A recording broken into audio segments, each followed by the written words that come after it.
Rebonjour. Rebonjour.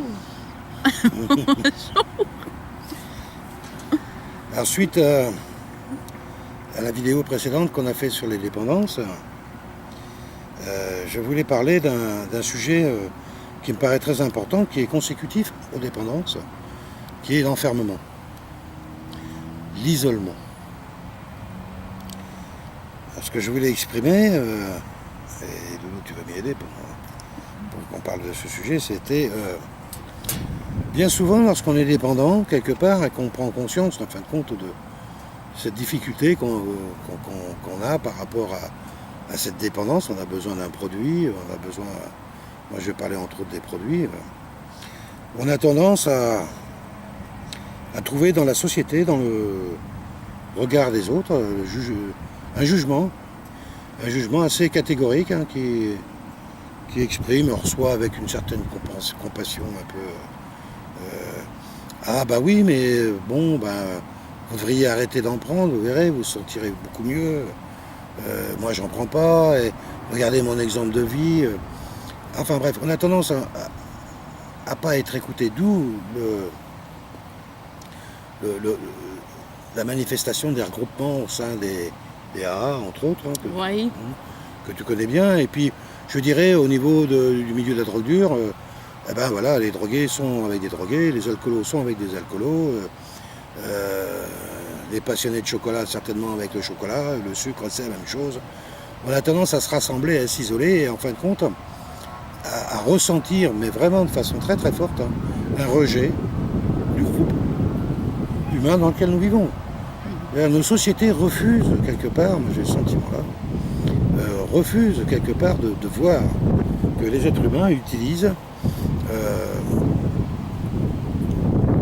pour combler leur vide des produits extérieurs. Mais mieux, c'est que nos sociétés vendent ces produits, c'est-à-dire tirent profit de ces produits. Et lorsqu'on manifeste quelque part un mal-être par rapport à ces produits, on nous en donne un autre, qui est un endormisseur, qui est fourni, alors là de façon complètement légale, au niveau des pharmacies, qui sont en fin de compte tous ces produits, on appelle ça les antidépresseurs, etc. Quelqu'un qui prend de la drogue, qui va voir son médecin, qui lui dit « Ah, moi je suis pas bien. » Première chose qu'il vous fait, pof, un truc pour vous mettre bien endormi, comme si que quelque part on ne pouvait pas rester conscient de pouvoir exprimer justement notre peine, notre difficulté à consommer nos produits. Justement, si tout d'un coup, à un moment, on en souffre, c'est que nos produits deviennent dangereux pour nous. Parce qu'il y a toujours une phase dans la dépendance qui est je prends le produit au début, c'est bien, c'est cool. C'est sympa, on rigole, on se sent bien, on se sent léger, on se sent au centre du monde, on se sent aimé à nouveau, on se sent dans la capacité d'aimer les autres. Moi, je vois ça beaucoup aujourd'hui avec des produits comme les ecstasy et tout, dans les dub parties, etc. C'est terrible de voir une grande partie de notre jeunesse qui s'exprime, qui ne peut plus s'exprimer que comme ça, retrouverait cette vibration d'amour collective, en se mettant collectivement tous dans un état second. Et d'ailleurs, j'invite qui que ce soit à expérimenter ça, parce que c'est formidable. Formidable de pouvoir être à 200, 300, autour d'une musique normalement sans produit, personne n'écouterait. En tout cas, moi je sais que j'aurais du mal à la tête pour ça. Mais tout d'un coup, tout le monde vibre dans l'acceptation, la reconnaissance joyeuse de l'un et de l'autre, se sent aimé et a envie d'aimer tout le monde, quoi. C'est bon, et pourquoi ça? Pourquoi on a besoin de ces produits-là? C'est parce que la société refuse, mais refuse de façon très forte, quelque part, que ce lien d'amour soit le lien des hommes. C'est quelque chose de terrible, et nous avons inventé pour ça les soins psychiatriques, qui est certainement la pire des tortures qu'on ait pu faire. Lorsque quelque part on ne soigne pas, nous, aujourd'hui. Ce qu'on fait, c'est qu'on fait disparaître la manifestation du symptôme. On gèle les émotions. On gèle tout. On gèle tout. On ne veut pas ressentir. On veut pas... C'est terrible. Exactement. On gèle, on fait disparaître. Et qui fait qu'en fin de compte, on se retrouve seul quelque part, toujours dans nos produits. C'est pour ça que lorsque je dis que moi j'ai vécu une chose, oui je peux le dire, moi j'ai fait de l'enfermement, mais j'étais en prison, longtemps. Mais j'ai tué ni violé personne. J'ai eu cette chance, j'ai pas eu besoin d'assassiner ni de voler pour me retrouver en prison. tendance à consommer des produits. Il paraît que ça ne plaît pas à tout le monde. Et bref, ça m'a coûté beaucoup en quelques années. Et je me suis aperçu quand j'en suis sorti, j'ai voulu parler de ça, de la prison. Qu'est-ce que j'ai entendu en faisant? Oui, Laurent, non mais oui, c'est bon, t'as payé maintenant, c'est bon. Comme si que quelque part, toute cette souffrance énorme que j'ai vécue pendant ces années en prison, bah, ça avait été réglé parce que c'est ton problème. Hein, nous, c'est propre pour nous, collectivement, t'as payé. Mais cette souffrance, elle est là. Elle n'arrive pas à s'évacuer. Avec qui je peux en parler? Avec d'autres personnes qui ont vécu la même chose. Et donc, quelque part, on n'arrive jamais à sortir un petit peu, ça aussi c'est un enfermement, on n'arrive jamais à sortir dans... Parce qu'en fin de compte, de quoi s'agit-il? J'aimerais le dire quand même, malgré tout. Quand on parle des dépendances et tout ça, il s'agit avant tout de pouvoir vivre les uns avec les autres. La base, elle est là. L'amour, c'est pas soi à soi. L'amour, c'est de soi à l'autre. Ah oui. C'est le seul chemin qui est.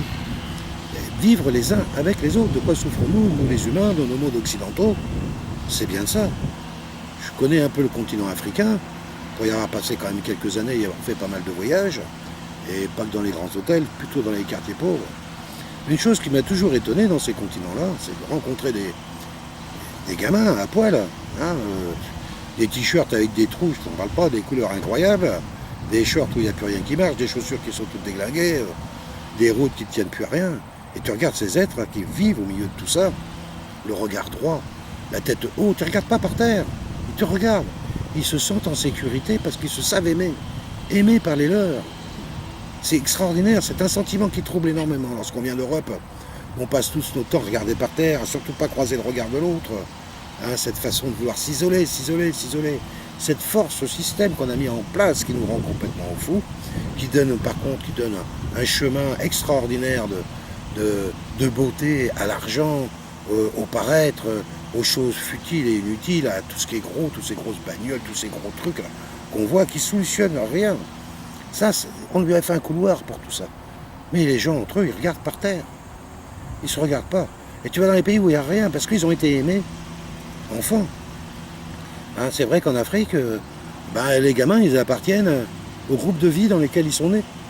Et ils se sentent en sécurité, ils se sentent regardés, alors évidemment, avec l'éducation qui est la leur, avec les traditions. Je ne dis pas que là-bas, c'est plus parfait que d'autres, c'est pas ça que je parle. Je dis ni plus ni moins que l'amour existe. Il existe vraiment, ce qu'il n'existe plus, quasiment plus dans nos familles. Je regarde même nos enfants qui élèvent leurs enfants, mais une maman ou un papa, il n'a même pas le choix d'éduquer son enfant.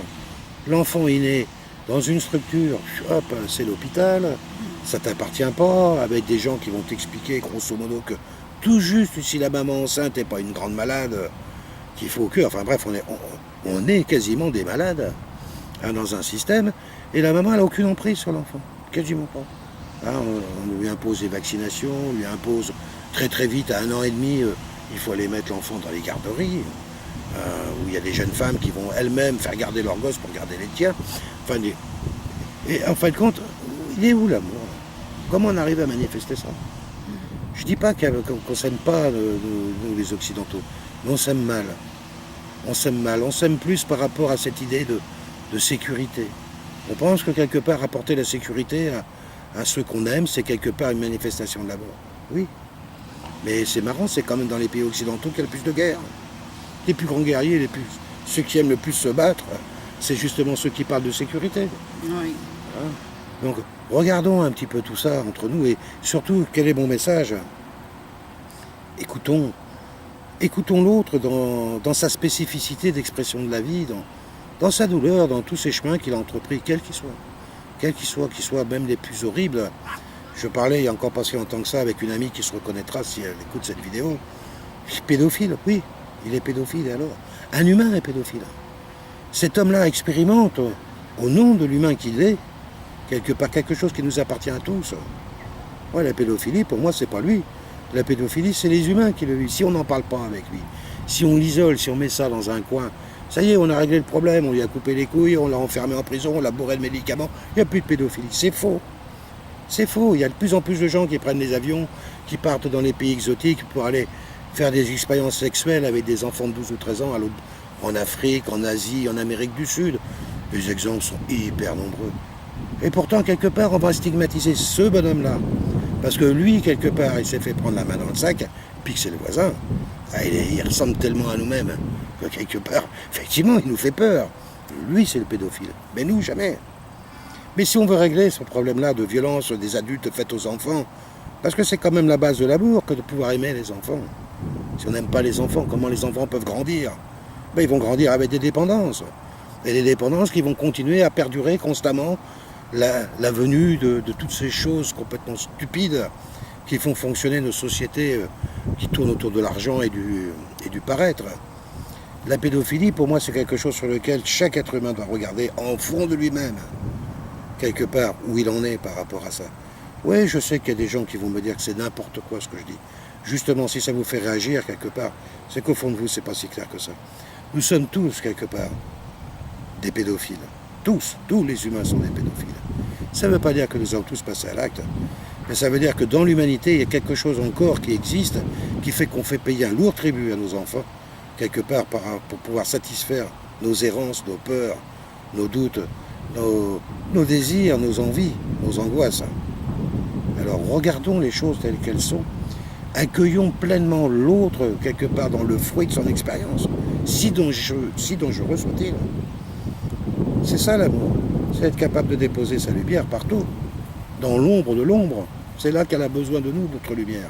Et certainement pas dans des trucs qui... les grandes salles de bain avec plein de bulles, là, tout ça. C'est joli. C'est joli, mais ça rend pas les gens heureux. Voilà ce que je voulais partager un petit peu sur cette idée de l'enfermement, cet isolement qu'on s'impose à tous, là. Moi le premier, mais de moins en moins, si on est là, Loulou et moi, à vous parler devant la télé de l'eau, c'est parce que c'est un peu le message aussi de la télé de l'eau, c'est d'essayer de montrer des choses vraies, quoi. De montrer que, oui, si honorable soit-on dans nos respectueux comme ça, tel qu'on nous voit, on nous croise dans la rue, comme si on n'avait jamais vécu. Mais quel est l'adulte qui, à mon âge, aujourd'hui 56 ans, qui n'a rien vécu, qui n'a pas fait de trucs qui ne sont pas tout nets? Pourquoi il doit cacher ça dans le secret des familles, dans cet enfermement-là? Le fameux secret. Les fameux secrets de famille. Encore tout un sujet. Ça en déplace de l'air. Les secrets. Écoute, un autre sujet, chérie. L'enfermement, là, moi, qu'est-ce que je voulais rajouter suite à ce que tu disais? Il y a l'enfermement aussi de la honte qu'on porte, de la culpabilité qu'on porte. Ça, c'est des enfermements que la clé, pour pouvoir les évacuer, les autres, qu'est-ce qu'ils pensent, qu'est-ce qu'ils disent, c'est pas important face à notre sujet. Parce qu'on sait d'où qu'on vient, on sait le cheminement dans lequel on est, dans la voie qu'on est.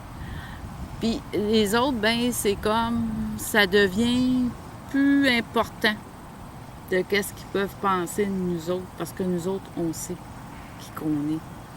Fait, on n'a pas à avoir honte, mais pas du tout, de qu'est-ce qu'on a été. C'est au contraire, c'est une fierté. Parce qu'on peut arriver puis transmettre. On peut transmettre, puis on est capable d'accueillir. Comme toi, Laurent, tu es capable d'accueillir le monde qui sont dans la souffrance de la drogue, de dépendance que tu as parlé. Puis moi, je suis capable d'accueillir dans la souffrance des personnes qui sont encore dans la dépendance affective. Puis ça, là, on a à être fiers, on n'a pas à avoir honte de notre passé. C'est des plus, ça, qu'on a vécu. Des expériences, des grands chemins d'expérience. Oui, c'est des expériences. Puis la culpabilité, on n'a pas à se sentir coupable non plus de qu'est-ce qu'on a vécu, de qu'est-ce qu'on a fait. Oh non, pas du tout. La culpabilité a lieu quand on est conscient de quelque chose qu'on fait, puis qu'on sait qu'on ne fait pas correct. Là, la culpabilité a eu lieu, mais la culpabilité du passé n'a pas lieu parce qu'on n'était pas conscient à cette époque-là. Mais qu'est-ce qu'on faisait? On faisait au milieu de nos connaissances, on faisait avec cœur parce qu'on est des personnes de cœur. Les personnes de cœur, c'est ça qui arrive. Ils sont capables de ressentir de la honte, puis ils sont capables de ressentir de la culpabilité. par rapport aux actes qui se passent. Soyons responsables si on ne veut pas être Oui, coupable. oui, c'est ça. Être responsable. Responsable, c'est pas coupable. Oui, Il n'y a aucune culpabilité à avoir dans la responsabilité. yes. La responsabilité, c'est la présence à ce qu'on a vécu, à ce qui est. Oui, Voilà, on assume après. Effectivement, si on est un être responsable, on va assumer le monde qu'on a enchaîné, qu'on a entraîné avec nous. On va l'assumer. Si on a généré des choses dans sa vie qui font que notre vie est difficile, on va accueillir cette vie difficile parce qu'elle est le fruit de ce que nous avons mis en place par rapport à ça. Et dans cet accueil-là, justement, on viendra sortir de cette difficulté. Donc responsable, oui, coupable, non. yes. Ok. Bye bye.